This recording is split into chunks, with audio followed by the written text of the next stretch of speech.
Welcome to the Ancient Influencers channel. In one corner, you've got the silver-tongued shapeshifter, the blood brother of Odin himself, the ultimate agent of chaos. And in the other, the ancient adversary, the fallen star, the great prosecutor of mankind. What we have here is a mythological heavyweight championship, a head-to-head clash between two of the most enduring, most complex, and, let's be honest, most misunderstood figures in all of human history, Loki and Satan. But let's get one thing straight right from the jump. This isn't just a simple story of good versus evil. Our investigation is going way beyond those simplistic labels. See, these two aren't just your run-of-the-mill villains. They are powerful cultural forces. You have Loki, the god of mischief, the one who moves the story forward, and then you have Satan, the great adversary, the ultimate symbol of rebellion. They're like mirrors, reflecting the societies that dreamed them up, embodying all the fears, the tensions, and the biggest philosophical questions of their time. So that brings us to the crucial question, doesn't it? Are we really just looking at the same archetype here, just dressed up in different cultural clothing? Or are they fundamentally different forces, each one forged in the unique fires of their own cultures, each playing a totally unique and maybe necessary role? Well, that's what we're here to find out. Our investigation starts right now. To really get a handle on who they are, we've got to go all the way back to the beginning. So let's call this the first round of our investigation, their origins, their spiritual resumes, you could say. And the very first clue in this whole cosmic detective story, well, it's what their names actually tell us about their purpose. You know, it's incredible, but their entire job description is baked right into their names. Let's start with Loki. Now, the exact origin is debated, but some really strong theories connected to Old Norse words like loka, which means to lure, or loka, which means spider. So right away, you get this picture of him as the tangler, the weaver of nets and knots, a true architect of complexity. But then you look at Satan, and it's a completely different story. That name comes from the Hebrew Satan, and it's a legal term. It's not a personal name at all. It's a job title, the adversary, the celestial prosecutor working in God's divine court. Let's dig a little deeper into Loki's background, because he is a true outsider on the inside. He's born from a giant father and a goddess mother. He gets to walk the halls of Asgard not because he belongs, because he swore a blood oath with Odin himself. He is a catalyst, an agent of change, who's constant meddling. Yeah, it's dangerous, but it also leads to the gods getting their greatest treasures. We're talking Thor's hammer, Mjolnir. And here's a crucial detail. There's absolutely no evidence he was ever widely worshipped. He was a character in the grand drama, not a figure you'd find on an altar. Satan's story, on the other hand, is a clear downward spiral. He starts out in the Hebrew Bible as Ha-Satan, a functionary, basically one of God's own agents sent to test the faith of people like Job. But over hundreds of years, as he's influenced by other cultures and new theology, he morphs. He becomes Lucifer, the beautiful angel cast out of heaven for his pride. From there, he becomes the Prince of Darkness, a cosmic enemy of God. And in a really wild modern twist, he's been reclaimed by groups like the Satanic Temple, not as some evil entity, but as a symbol of rebellion against tyranny and a champion of free thinking. Okay, so we've got the Tangler and the Prosecutor. Let's move into round 2. How did they actually operate? What was their core philosophy? Because this right here is where their fundamental differences really start to come into sharp focus. Back in the 13th century, the Icelandic historian Snorri Sturluson wrote something that just perfectly captures Loki's whole deal. Listen to this. He always got the Aesir into deep trouble and often freed them with his schemes. You see, this isn't just about simple malice. This is his function.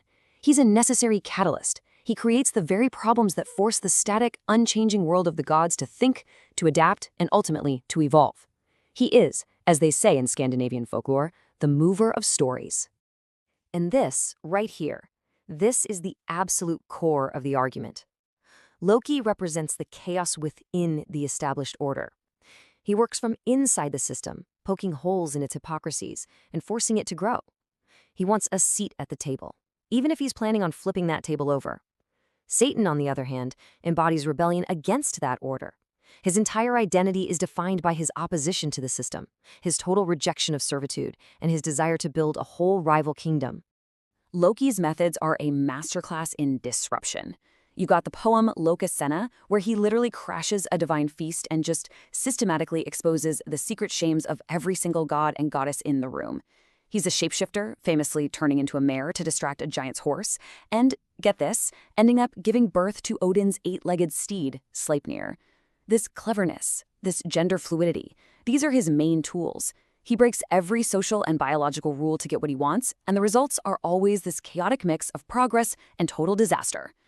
Satan's toolkit is entirely different. It's way less about chaotic mischief and much more about focused psychological warfare. He starts out as a legal accuser, right? Testing Job's integrity. He then evolves into the great tempter, preying on our human weakness, our doubt, our ego. He's the serpent in the garden, the father of lies. His primary weapon isn't a clever prank, it's a deceptive word whispered in your ear, designed to sever humanity's connection to the divine. You know, every great story needs a great ending. And so, for the final round of our investigation, we have to look at their fates. How do their stories wrap up? And what does their punishment tell us about their ultimate role in the cosmos? Because it's here, in all that suffering, that their legacies were truly forged in fire and in venom. For his role in the death of the beloved god Baldur, Loki's punishment is just brutally personal. The gods hunt him down, they kill one of his own sons, and they use his entrails to bind Loki to 3 massive stones deep inside a cave. Then, the goddess Skadi places a venomous serpent right above his head, its poison dripping onto his face for all of eternity. His loyal wife Sigyn, she tries to catch the venom in a bowl, but every time she has to turn away to empty it, the poison burns him. They say his screams, his convulsions, that's what causes earthquakes. Satan's fate is less personal. Maybe, but it is infinitely more absolute. In Christian eschatology, that's the theology of the end times, his ending is already written. He will be defeated in one final cosmic battle. He'll be judged, and he will be cast forever into a lake of fire, a state of eternal separation from God. There's no cycle, no escape, and zero ambiguity. It is a final metaphysical damnation, the ultimate price for his rebellion. And that image, the one of damnation, it has evolved so dramatically over time. This timeline really shows a figure in constant flux. He starts out around 600 BCE as a loyal if cynical servant of God. By the Second Temple period, he's a much more evil figure. Then, in the Middle Ages, he gets that iconic look we all know, the horns, the hooves, the pitchfork, which was actually borrowed from older pagan gods like Pan. And by the 20th century, he's completely reimagined as this icon of liberty. It's just a remarkable transformation. Loki's journey is just as fascinating. We have pre-Christian artifacts that confirm his ancient role as this bound troublemaker. But then, when Snorri Sturluson, a Christian man writing for a Christian audience, compiles the myths in the 13th century, a lot of scholars argue he paints Loki with a darker, more Luciferian brush, making him seem more purely evil to fit this new worldview. Today, that's been completely flipped on its head. He's been reclaimed by modern pagans, followers of heathenry, as a god for outcasts, someone who understands suffering. And of course, pop culture has turned him into a charismatic, globally recognized antihero. So, after 3 rounds, origins, methods, and legacy, it's time for the final analysis. Let's step back from the ring for a moment and really synthesize what our whole investigation has revealed about what these 2 figures truly represent. We've laid out the entire case. We have examined the evidence from every conceivable angle. So the question remains, who wins? Who is the greater force of opposition, the true, ultimate antagonist? The answer? Neither of them. The whole point of this investigation was never to crown a winner. Because honestly, to declare one the victor is to miss the entire point. They aren't champions of evil, they are champions of a necessary function. And here is the crucial takeaway. A healthy civilization, maybe even a healthy person, needs both of these forces in balance. You need that internal, chaotic energy of the trickster, that's Loki, to challenge your norms, to shatter stagnation, and to force growth from the inside. And you also need that external pressure of the adversary, that's Satan, to test your beliefs, to question authority, and to sharpen your convictions through opposition. There's this one analysis of Loki's character that it hits the nail on the head. It's worth pausing on.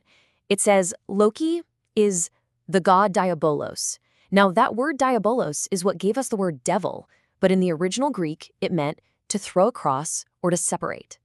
Loki is the force that disarticulates. He's the one who takes the world apart just to see how it works, forcing all of us to re-examine the pieces.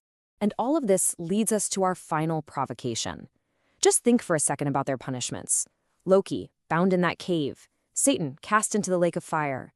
Their torment is absolutely central to their stories. So what if that never happened? What if Loki was just some prankster who never got his comeuppance? What if Satan was just a dissenting voice in the heavenly court who was never exiled? Would their stories have even survived? Is it their rebellion that makes them interesting, or is it their suffering that makes them eternal? Maybe, just maybe, it's the chains, the fire, and the venom that ultimately gave them their incredible power, ensuring we would still be talking about them thousands of years later.